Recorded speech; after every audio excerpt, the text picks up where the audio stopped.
কেমন আছেন বন্ধুরা? এই তো আমাদের পয়লা বৈশাখের সবজি অর্থাৎ পাচন। অনেকে বলি আমরা পাচন, তারপর অনেকে বলি সবজি। তো আমাদের এখানে হচ্ছে অনেক সবজির অনেকগুলো সবজি মিক্স করে হচ্ছে রান্না করা হয়। ওইটাই হচ্ছে রান্না করার চেষ্টা করেছি।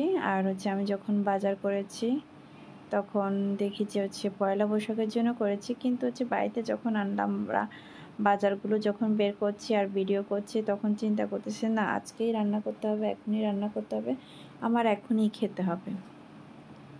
এই তো বসে গেলাম রান্না করার জন্য।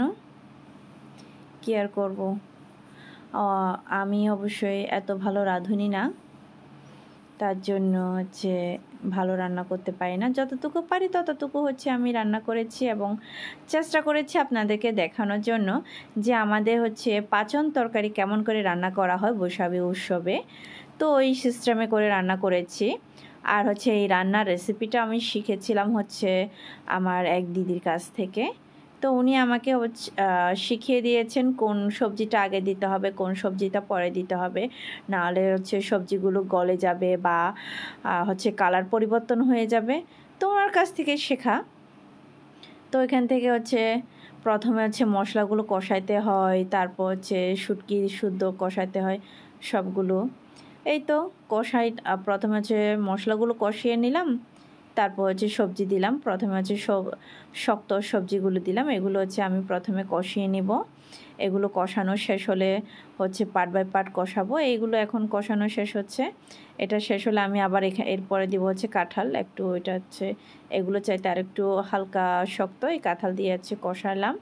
কাঁঠাল দেওয়ার কষানোর পরে হচ্ছে একটু ঢাকনা দিব যেন ওরা একটু হালকা নরম হয়ে আসে।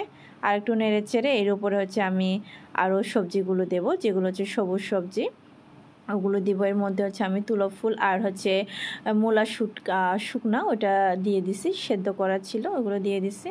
এতে এগুলো দিয়ে একটু কষিয়ে নিব। কষিয়ে নেওয়ার পর একটু হালকা ঢাকনা দিব। ঢাকনা দেওয়ার পরে হচ্ছে আমি আবার এখানে বেগুন আর টমেটো দেব, যেন বেগুনটা হচ্ছে কষ বের হয় বিধায়, তার জন্য হচ্ছে আমি একদম লাস্টের দিকে দিলাম যেন বেগুনগুলো কালো হয়ে না যায়, সবুজ থাকে, অর্থাৎ সবুজটাকে মাথায় রেখে হচ্ছে আমি এভাবে করে করলাম। এই তো আমার পাচন রেডি। কেমন লেগেছে?